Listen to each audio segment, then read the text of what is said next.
네, 안녕하세요 여러분. 우리가 월요일에 선생님이 영상을 올리면서 오랜만에 온라인 클래스로 수업을 듣게 됐어요.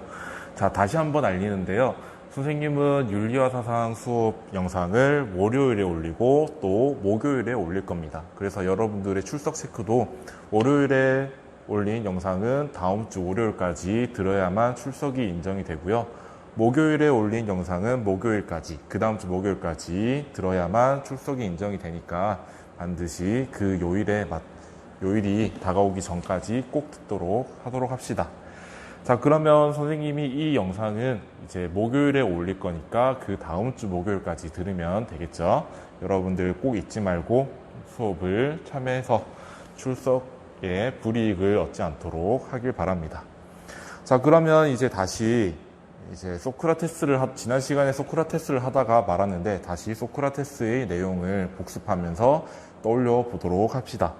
자, 소크라테스를 하면서 선생님이 제일 먼저 얘기를 했던 거는 이 소크라테스는 윤리적 보편주의의 입장에 있다.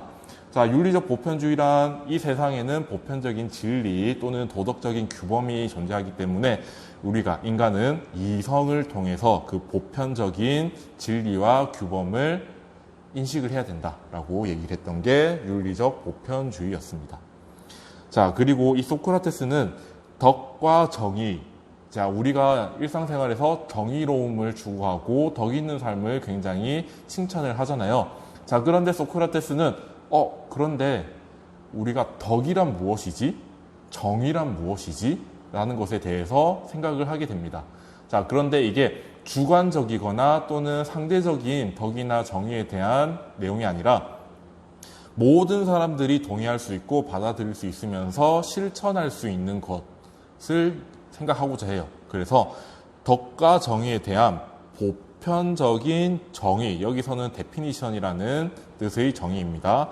이 보편적인 정의를 탐구했다. 그래서 덕이란 무엇이지? 정의란 무엇이지?를 탐구하는데 어떤 방법을 선택했느냐?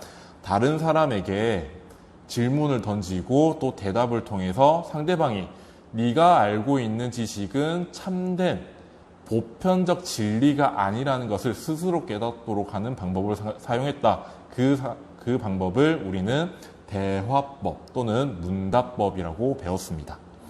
자, 세 번째, 무지의 자각. 자, 이 무지의 자각은요, 우리가 소크라테스는 최종 목표가 윤리적 보편주의 입장에서 보편적인 진리와 보편적인 규범을 인식하고 또 탐구하는 것을 목적으로 삼았잖아요. 자, 그렇다 보니까 기존에 내가 알고 있는 지식이 정말로 참된 지식인가? 라고 다시 한번 되물어 봐야 된다는 겁니다. 자, 예를 들어서 여러분들이 어떤 얘기를 해볼까요? 여러분들이 태계 이황 선생님의 성리학에 대해서 내용을 알았습니다. 자, 그런데 우리가 태계 이황이라는 단어를 보면서 여러분들이 알고 있는 지식이 정말 참된 지식인지 다시 한번 되물어 보고, 내가 알고 있던 지식은 참된 지식이 아니라 그냥 알고 있는 것이었다고 착각하고 있었던 거구나 라는 것을 깨닫기를 바랐던 겁니다. 소크라테스는. 그래서 이 무지, 내가 알고 있는 지식이란 것은 참된 지식이 아니다. 보편적인 좋음에 대한, 선에 대한 올바른 지식이 아니다라는 것을 스스로 깨달아야만 우리가 그 이후에 보편적인 진리와 규범을 탐구할 수 있다라고 생각을 했습니다. 그런 점에서 이 무지의 자각은 우리가 성찰, 스스로 반성하고 알아차리는 것을 중요시했다. 성찰을 중시했다라고 얘기를 할 수 있겠습니다. 자, 소크라테스는 덕이라는 것을 굉장히 중요시했어요. 그래서 인간이라면 모름지기 덕 있는 삶을 살아야 된다라고 얘기했는데, 이 덕이라는 개념이 우리가 동양사상에서 배웠던 덕이라는 개념과 조금은 다르다라고 얘기를 했었습니다. 자, 소크라테스가 말하고 있는 이 덕이라는 것은 인간이 가지고 있는 고유한 기능을 잘 발휘하는 것을 덕이라고 얘기를 했어요. 자, 그런데 소크라테스는 인간이 가지고 있는 고유한 기능을 뭐로 봤나요? 그렇죠. 이성으로 봤습니다. 자, 그래서 소크라테스부터 해서 이어서 배울 플라톤, 그리고 그 다음 시간에 배울 아리스토텔레스까지 덕이라는 것을 모두 인간이 가지고 있는 고유한 기능을 잘 발휘하는 것을 덕으로 봅니다. 자, 그래서 마땅히 인간이라면 덕 있는 삶을 살아야 된다. 자, 그리고 이 사람은요, 덕 있는 삶을 얘기하면서 주지주의라는 것을 얘기했었습니다. 자, 주지주의. 자, 주지주의라는 것은 원래 지식을 강조하는 입장을 주지주의라고 얘기하는데요. 소크라테스는 선에 대한, 좋음에 대한 올바른 지식이 있어야만 덕이 될 수 있다라고 얘기를 해요. 자, 가령 이제 정의라는 덕이 있고 절제라는 덕이 있는데 이 덕들을 가지기 위해서는 우리가 진정으로 어떤 것이 정말 진정한 의미에서 정의로운 것이고 진정한 의미에서 절제인가, 그리고 무엇이 인간에게 좋음이고 선한 것인가를 알아야 된다는 얘기입니다. 물론 여기서 안다는 것도 보편적인 지식이 되겠죠. 객관적인 지식이 되겠죠. 자, 그런 측면에서 덕을 가지기 위해서는 반드시 좋음에 대한 올바른 지식이 있어야 한다라는 것을 강조했다는 점에서 주지주의였다. 자, 그래서 소크라테스는 뭐라고 얘기를 하나요? 덕은 지식이다라고까지 얘기했어요. 자, 이 덕은 지식이다라는 얘기는 뭐냐면요, 선생님이 방금 말했듯이 정의라든가 절제라든가 또는 지혜라는 것도 덕이 될 수가 있거든요. 자, 이런 덕들을, 구체적인 덕들을 가지기 위해서는 무조건 반드시 좋음에 대한 올바른 지식이 있어야 된다. 그래서 모든 덕들은, 구체적인 각각의 덕들은 좋음에 대한 올바른 지식들을 공통 분모로 가지고 있고 전제 조건으로 가지고 있기 때문에 덕은 지식이다라고 얘기를 할 수 있습니다. 자, 그런데 선생님이 지난 시간에 얘기했듯이 이때 말하는 지식은 어렴풋이 알고 있는 지식이 아니라 선에 대한, 또는 좋음이라 얘기할 수 있죠. 좋음에 대한 올바른 지식을 얘기한다 라고 얘기를 했었던 것 같습니다. 자, 그리고 덕의 통일, 이 부분이 선생님도 영상을 찍으면 다시 돌아보거든요. 자, 그런데 이 부분이 여러분들이 굉장히 좀 어려웠을 수도 있을 것 같아요. 자, 덕의 통일이란 뭐냐? 자, 용기라는 덕을 가지고 있다라는 얘기는 결국에는 선에 대한 올바른 지식이 있다라는 얘기를 포함하고 있죠. 왜? 덕이 생기기 위해서는 선에 대한, 좋음에 대한 올바른 지식이 반드시 있어야만 하니까. 자, 그래서 이 용기의 덕을 가지고 있다라는 얘기는 선에 대한 올바른 지식을 가지고 있다라는 얘기와 똑같다. 자, 그래서 이 사람이 선에 대한 올바른 지식을 가지고 있어요. 자, 지식을 가지고 있습니다. 자, 그래서 지식을 가지고 있다라는 것은 결국에는 다른 덕들을 또 가지고 있다라는 얘기죠.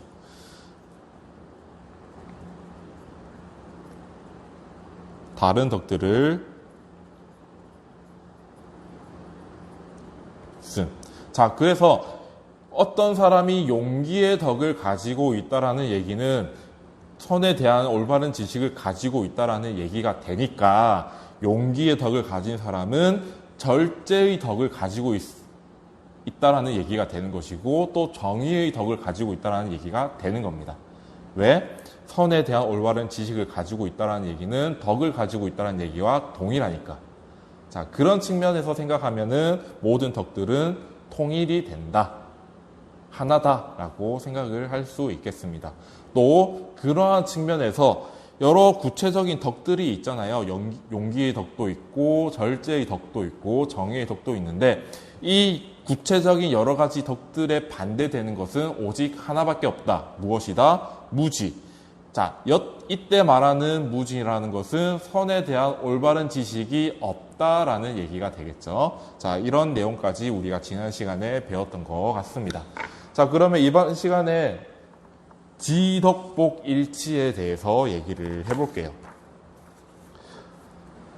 자, 이것도 마찬가지로 주지주의부터 연결이 됩니다. 일단은 덕이 생기기 위해서는 자, 이 덕이라는 것이 있기 위해서는 지식이 있어야 된다라고 얘기를 했었죠. 자, 그래서 선에 대한 올바른 지식을 가지고 있는 사람은 곧 덕을 가지고 있는 사람입니다. 자, 그런데 여러분 생각을 해보세요. 우리가 덕을 가지고 있는 사람에 대해서 비판을 하진 않습니다. 오히려 덕을 가지고 있고 덕을 실현하는 사람에 대해서 굉장히 많은 칭찬과 또는 우상화를 하죠. 아, 저 사람은 덕이 있기 때문에 정말 좋은 사람인 것 같아. 아, 저 사람 정말 착한 사람인 것 같아. 이런 식으로 우리는 덕을 가지고 있는 사람에게 칭찬을 합니다. 자, 그리고 소크라테스는요, 이 덕을 가지고 있는 사람은 인간에게 유익한 것을 가지고 있다라고 생각을 해요. 자, 덕을 가지고 있다는 것은 유익한 것을 가지고 있다.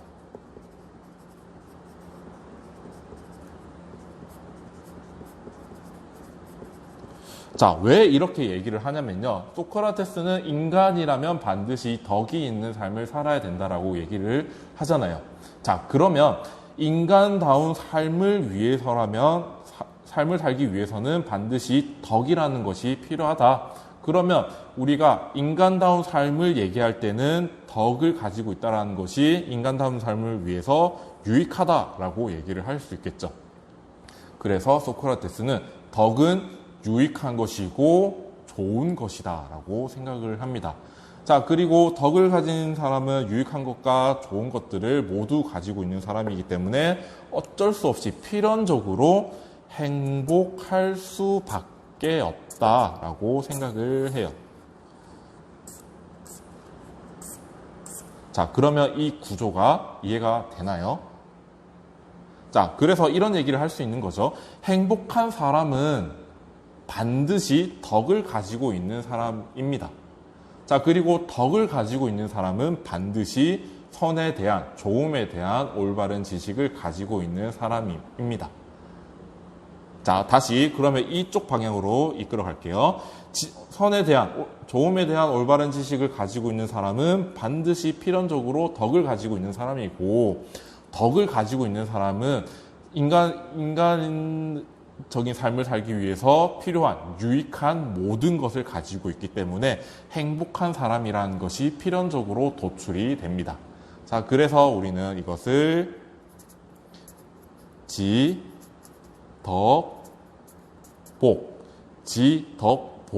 지덕복일치라고 얘기를 해요. 자, 어려운 내용은 아니죠. 자, 그래서 학습지 내용을 같이 볼까요? 선에 대한 올바른 지식을 지닌 사람은 덕을 지닌 사람이다. 이것은 주지주의 부분에서 했습니다. 자, 그리고 덕은 그 자체로 좋은, 선한 것이며, 그리고 좋은 것은 유익한 것이다. 덕을 지닌 사람은 모든 좋은 것과 유익한 것을 가지고 있는 사람이므로 행복한 사람이다. 라고 하면서 지덕복은 일치한다. 라고 얘기를 하고 있네요. 자, 그리고 7번째. 지행합일.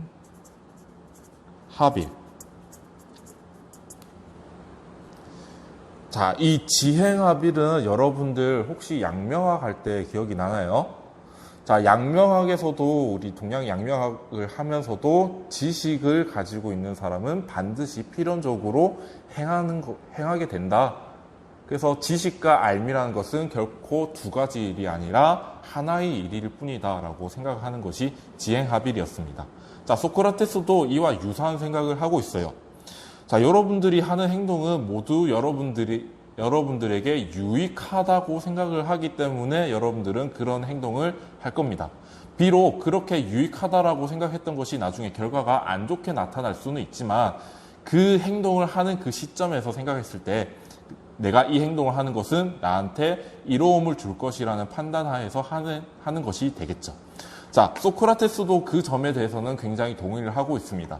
우리가 어떤 행동을 한다는 것은 그것이 나한테 유익하다라고 생각을 하기 때문에 행동을 하는 거야 라고 생각을 하거든요. 자, 그런데 우리가 봤을 때 어떤 나쁜 행위를 하는 사람이 있잖아요. 예를 들어서 다른 사람에게 욕설을 한다던가 다른 사람들에게 폭력을 휘두른다던가 또는 다른 사람을 살인한다던가 이런 이런 행위들은 우리가 객관적으로 봤을 때도 굉장히 나쁜 행위죠. 자, 이런 나쁜 행위를 하는 이유에 대해서 소크라테스는 뭐라고 생각하냐면요. 뭐라고 얘기를 하냐면요. 그 사람은 그런 나쁜 행동이 자기에게 이익이 될 거라고, 유익하다고, 선한 것이라고 생각하기 때문에 저지르는 것이다 라고 얘기를 해요. 즉, 무엇이 올바른지 모르기 때문에 그것을 선한 행동이라고 착각한 상태에서 하는 것이기 때문에 그것은 우리가 자발적이라고 얘기할 수 없다. 설명합니다. 자, 다시 적으면서 얘기를 할게요. 일단 모든 사람은 자신에게 선한 것, 유익한 것을 추구합니다.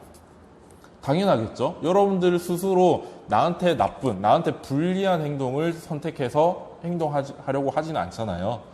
자, 그래서 이 사람은요, 만약 무엇이 진정으로 선한지, 여기서는 좋은지도 같은 얘기가 되겠죠. 선한지 안다면 필연적으로, 이거는 반드시라는 내용 얘기와 비슷합니다. 필연적으로 반드시 행동으로 하게 된다. 또는 실천하게 된다. 자, 실천하게 된다. 자, 그리고 세 번째, 나쁜 행위, 악한 행위.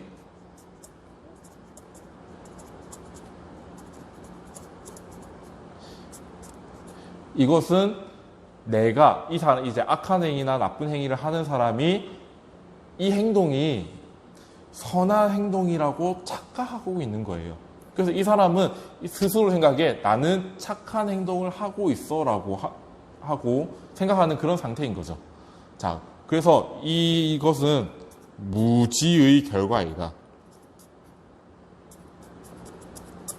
또는 다른 말로 무지가 원인이다. 이때 무지는 어떤 무지죠? 그렇죠. 조음에 대한 올바른 지식이 없는 그런 상태를 얘기를 합니다.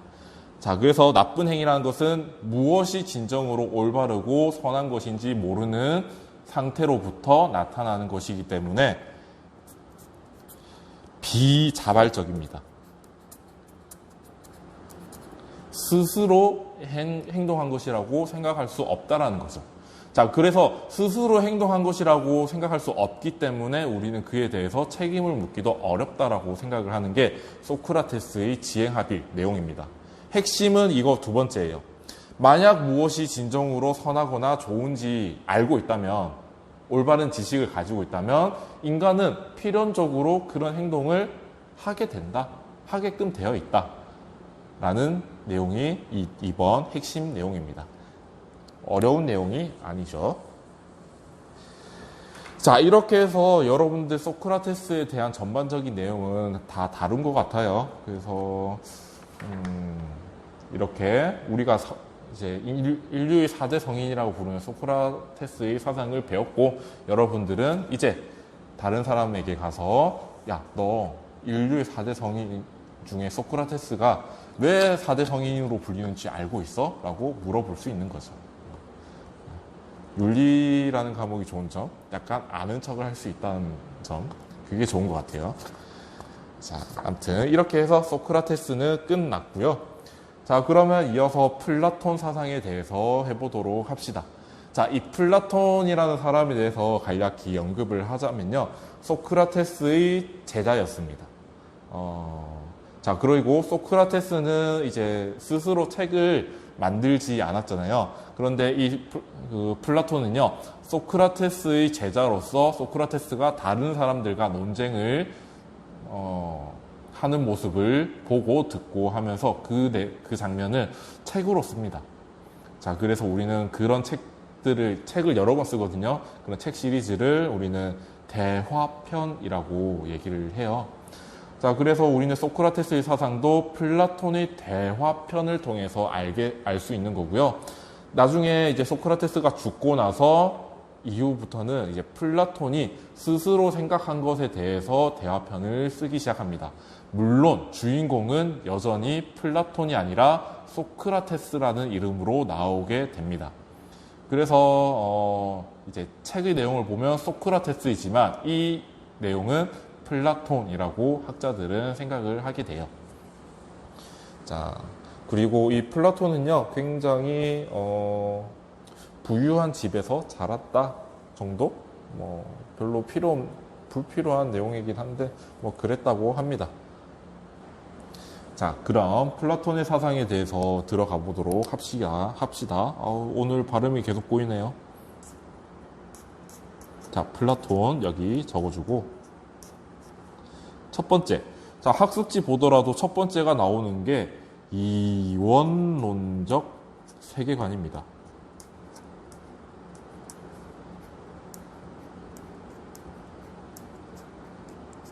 자, 여러분들 이원론적이라는 표현을 어디선가 봤을지는 모르겠는데요. 무슨 얘기냐면, 이제 이 세계라는 것이, 세계라는 것이 하나만 존재하느냐, 두 개만 존재하느냐에 따라서 일원론적 세계관으로 분류할 수 있고, 이원론적 세계관으로 분류할 수 있습니다.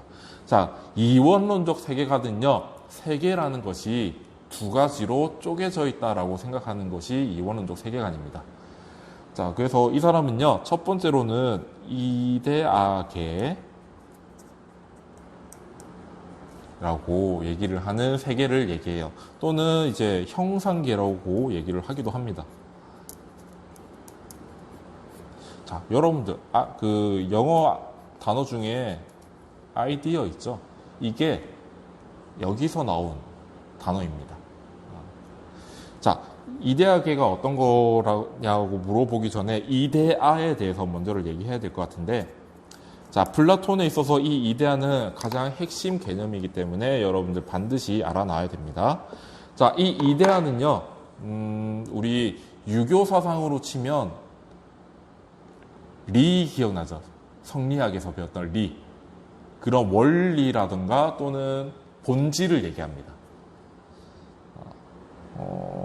어디다 쓸까? 자, 어떤 존재와 또는 현상, 본질 또는 원형을 얘기합니다. 이게 어떤 거냐면요, 이제 책상이 있잖아요. 이렇게 책상이 있습니다. 자, 책상이 책상으로서 존재하기 위해서는 책상이 가지고 있는 여러 가지 기능들이 있고 여러 가지 특징들이 있잖아요. 이 특징, 속성 이런 것들을 이제 이데아라고 얘기를 하는 거죠. 자, 그런데 우리 이 이데아라는 게 책상이라는 게 이렇게 네모나게 생긴 책상이 있을 수가 있고 또는 이렇게 삼각형으로 생긴 책상이 있을 수도 있죠. 또 동그라미 이제 원형 책상이 있을 수도 있죠. 자, 이거는 전부 다 다르게 생겼지만 똑같이 책상이죠. 자, 그래서 이데아는요, 이제 현실 세계에서는 이렇게 모양이 다르고 색깔도 다르고 그렇겠지만 책상을 책상이게끔 또는 책상이 가지고 있는 원형, 본질 그 자체를 책상의 이데아라고 얘기를 하는 거예요. 자, 그러면 이 이데아는 이렇게 현실 세계에서 봤을 때는 모양이 다르고 높이도 다르고 재질도 다르고 색깔이 다르지만 책상의 이데아는 딱 한 개밖에 없다라고 생각을 하면 되겠습니다. 이해가 됐는지 잘 모르겠어요. 이제 학교에서 수업을 하면 여러분들 이해가 안 되면 나오는 그런 표정들이 있는데 온라인 수업으로 하니까 여러분들의 표정을 볼 수 없잖아요. 그래서 이해를 했는지 잘 모르겠어. 자, 혹시 이해가 안 된 친구가 있으면 반드시 우리 온라인 클래스 질문 게시판에 꼭 올려주도록 하면 좋을 것 같아요. 선생님이 성심성의껏 질문에 답변해 주도록 하겠습니다. 아무튼 이해를 했다고 가정을 하고 넘어갈게요. 자, 그래서 이 이데아는 어떤 존재나 현상의 본질이자 원형이다. 자, 그런데 이 이데아는 우리가 감각적인 감각을 통해서 알 수 있느냐? 그렇지는 않습니다.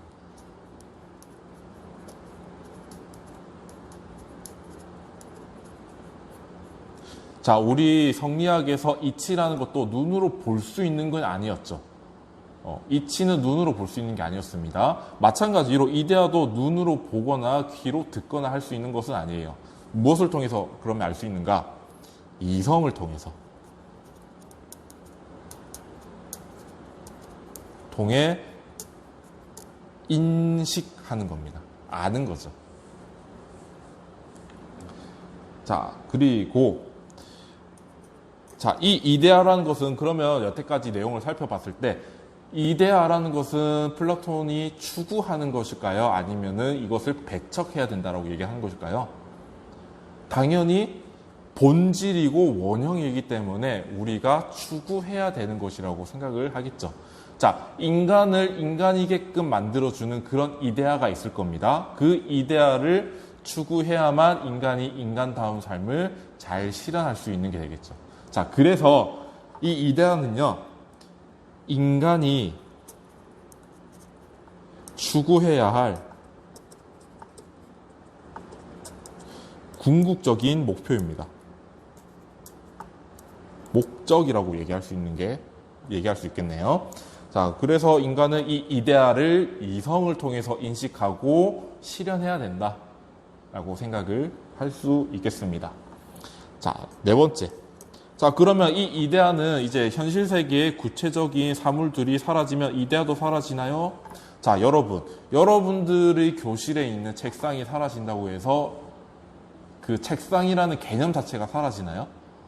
그렇진 않죠. 마찬가지로 구체적인 이데아의 구체적인 사물이 현실 세계에서 없어지더라도 그 이데아는, 책상의 이데아는 여전히 존재합니다. 그래서 이데아는 영원,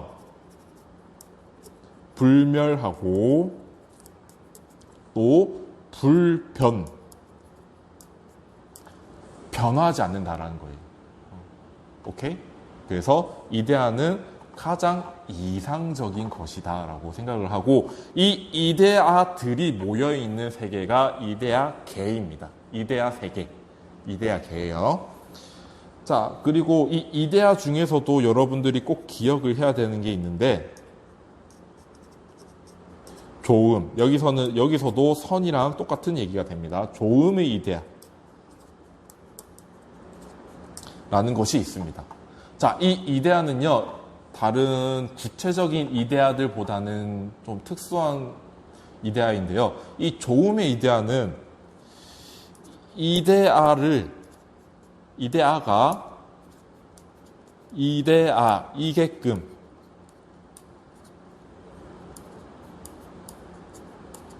해주는 가장 궁극적이고 최상의 이데아입니다. 자, 이 이데아는 현실 세계의 구체적인 사물과 비교해서 본질이고 원형이기 때문에 가장 이상적이고 인간의 가장 궁극적인 목적이라고 얘기를 하고 있습니다. 플라톤은. 자, 그런데 이 이데아마저도 선의 이데아가 만들어낸 거라는 거죠.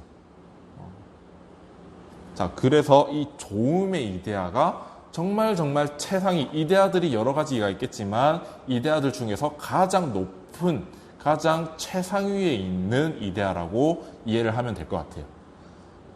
자, 그러면 이제 이런 이데아에 대한 얘기는 끝났고요. 이 이데아계와 비교되는 게 우리가 살고 있는 현실 세계, 현상계입니다. 자, 다른 말로는 감각계라고 얘기를 할 수 있어요.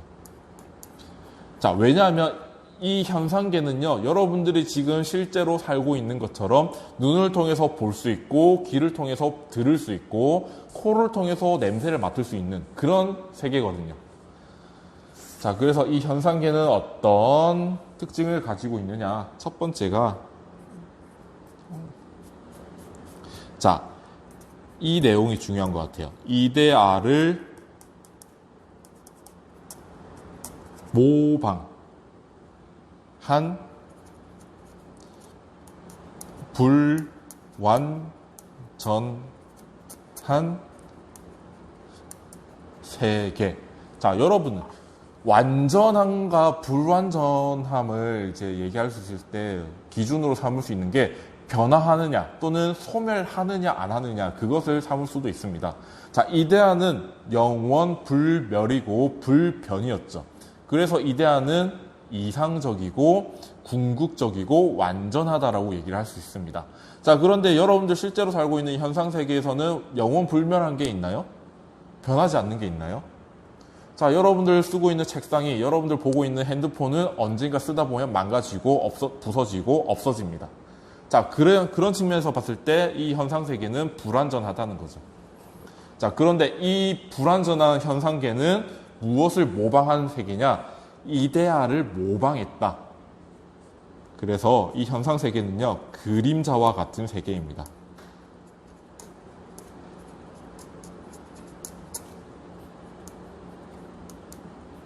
오케이. 자, 그러면 현실 세계에 있는 구체적인 사물들도 이데아 세계에 있는 그 이데아의 그림자, 모방에 불과한 거죠. 자, 그래서 선생님이 지금 앉아있는 이 책상도 이데아 세계에 있는 책상의 이데아를 모방해서 나온 거잖아요. 그렇게 생각을 하면 될 것 같아요. 두 번째. 자, 이데아 세계는 우리가 감각이 아니라 이성을 통해서 인식할 수 있다고 얘기를 했는데, 현상계는 당연히 감각을 통해서 경험할 수 있다.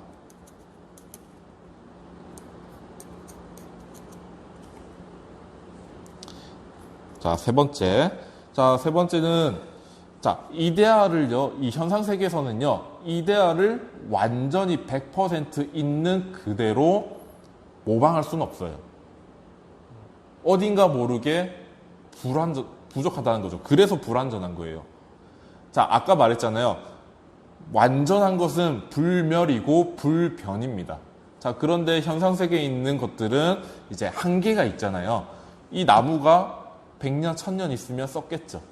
자, 그러면 이 책상은 언젠가 기필코 사라질 수밖에 없습니다. 여러분들이 쓰고 있는 핸드폰도 언젠가 망가지고 부서지고 사라질 수밖에 없죠. 자, 그래서 그런 측면에서 봤을 때 이데아를 완전히 모방했다라고 볼 수도 없다. 이데아를 100% 완전히 실현할 수는 없다.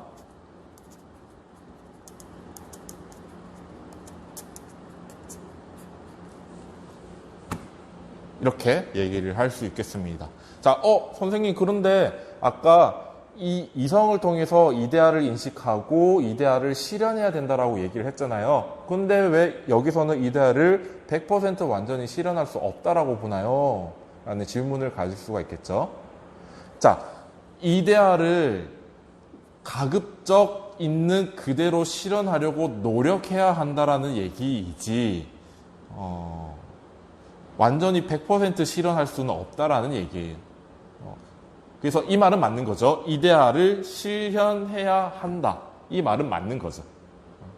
자, 그래서 여러분들 이 단어 의미 차이를 잘 파악을 하면 나중에 헷갈리지 않을 것 같아요.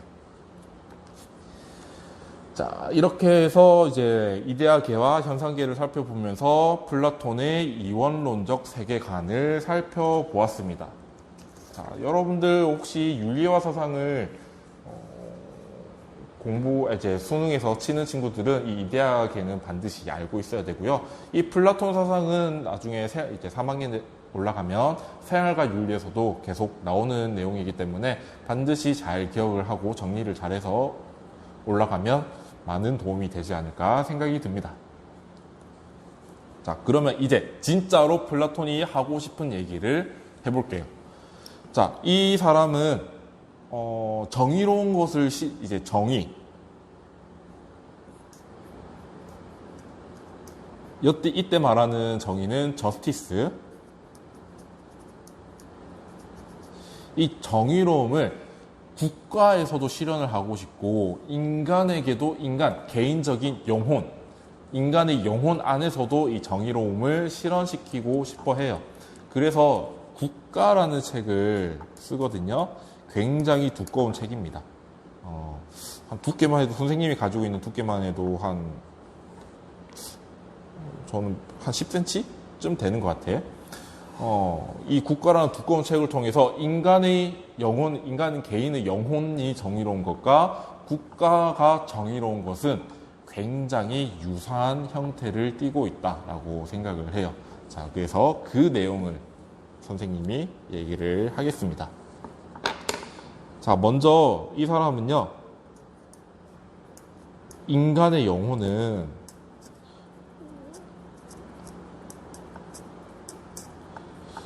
세 파트로 쪼갤 수 있다라고 생각을 합니다. 자, 우리가 곤충을 분해할 때 머리, 가슴, 배로 분류를 할 수 있죠. 이렇게 쪼갰을 때. 자, 그런 것처럼 영혼도 이렇게 머리, 가슴, 배로 쪼갭니다. 자, 첫 번째, 인간의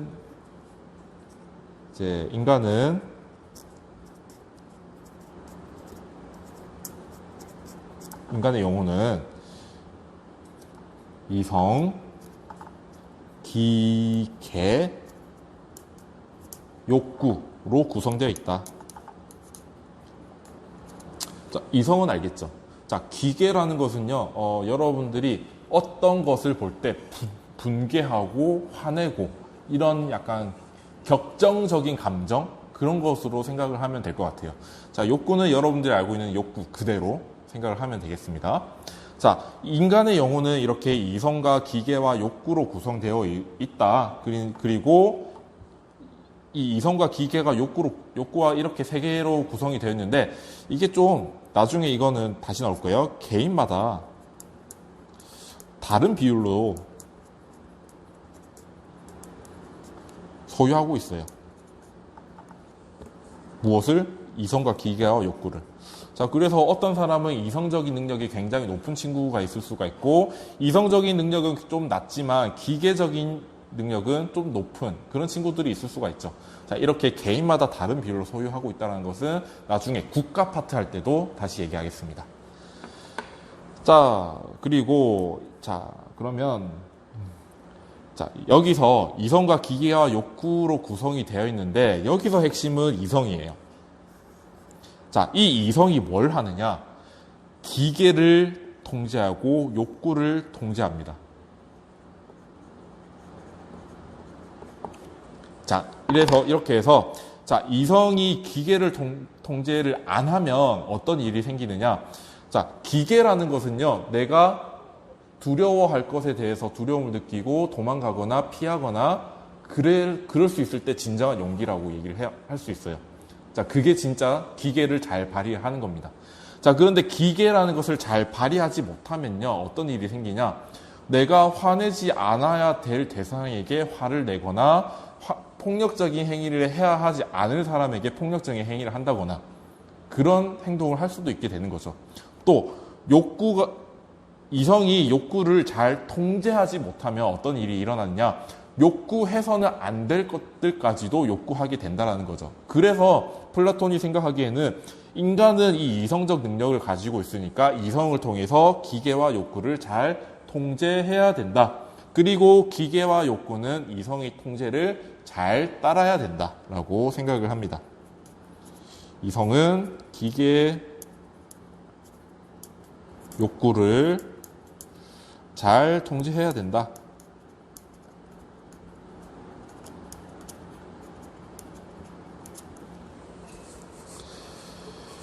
자, 이렇게 얘기를 할 수 있겠습니다. 자, 이제는 덕이 나오는데요. 이 덕.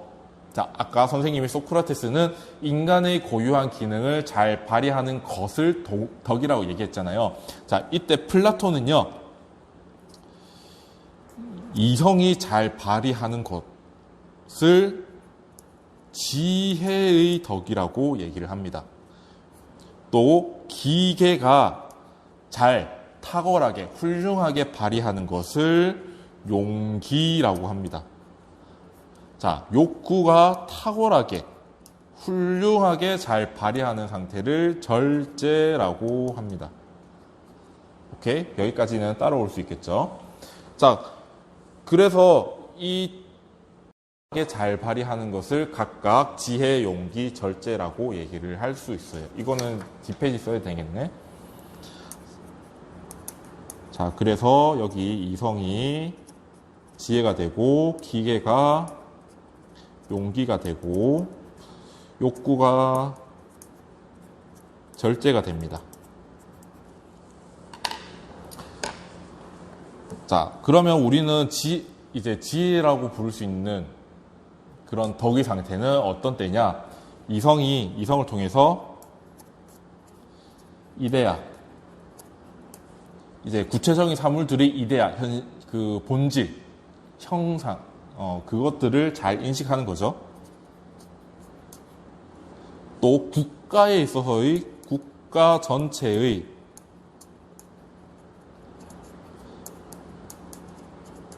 자, 우리나라 전체적으로 좋은 국가가 되기 위해서는 이 국가 구성원들이 전체적으로 좋은 삶을 살기 위해서는 무엇이 필요할까? 어떻게 해야 될까? 그런 것들도 모두 이성이 해야 되겠죠. 이런 것들을 잘 할 때 우리는 지혜의 덕을 가지고 있다라고 하는 겁니다.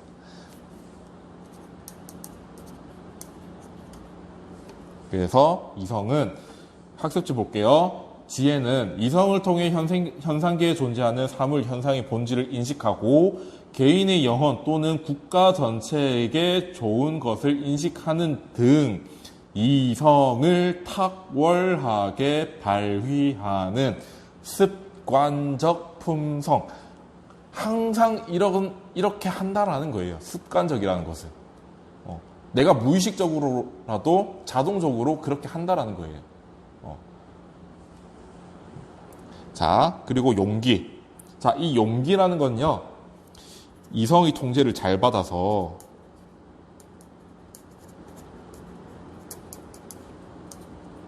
잘 수용하여서 기계가 여러분들 용기라는 것은 이런 거예요. 여러분들 잘 기억하길 바랍니다.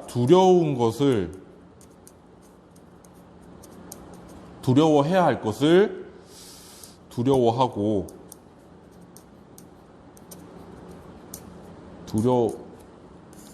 두려워해야 할 것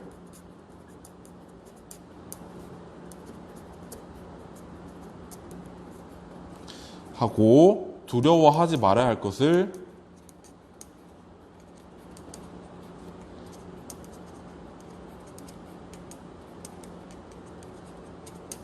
두려워하지 않는 겁니다. 하지 않는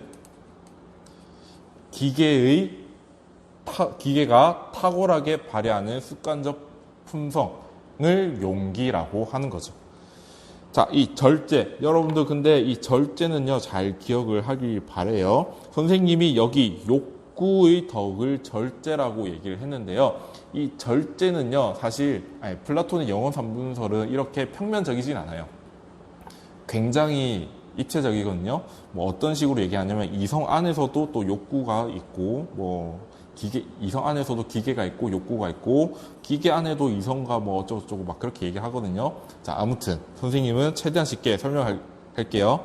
자, 이 욕구의 덕이 절제인 것도 맞는데 이성과 기계도 절제의 덕을 가지고 있어야 됩니다.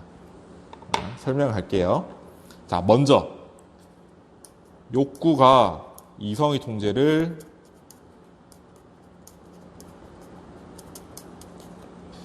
잘 수용해서 방탕하지 않는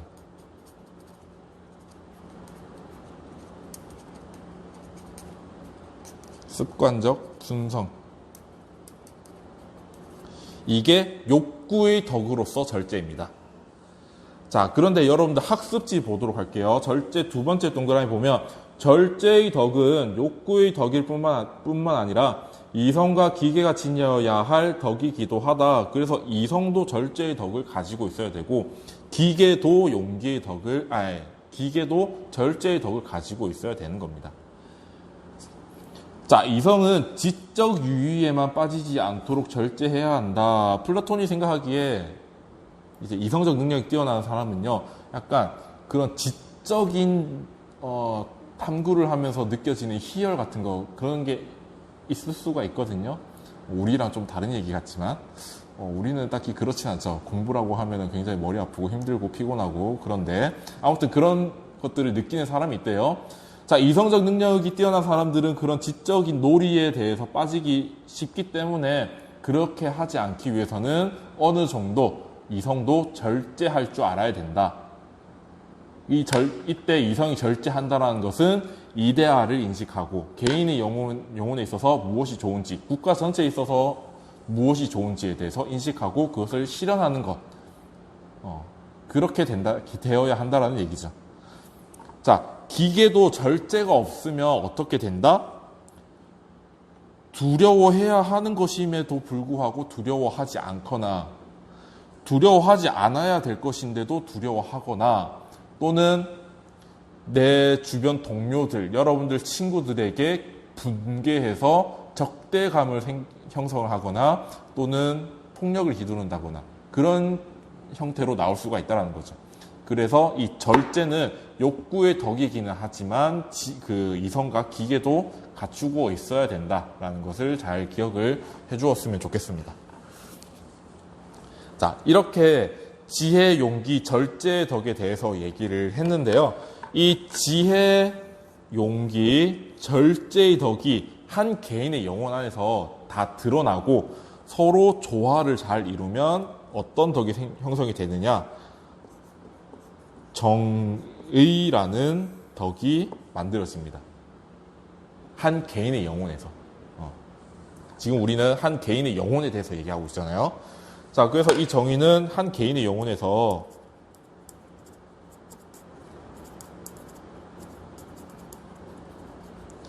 지혜, 용기, 절제의 덕이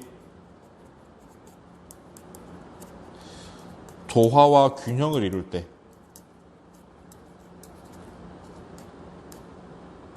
이루는 품성. 이 품성이란 단어가 여러분들 좀 낯설 수 있는데 거꾸로 말하면 성품이죠. 거꾸로 말하면 성품인데 그런 성격적인 어떤 느낌? 그 사람이 가지고 있는 어떤 성격? 특성? 그런 걸로 생각을 하면 될 것 같아요. 아무튼 그래서 우리는 이 개인의 영혼 안에서 정의를 실현해야 되고 이 정의를 실현하기 위해서는 지혜, 용기, 절제의 덕을 가져야 되고 서로 조화와 균형을 이루어야 된다라는 것이 핵심입니다.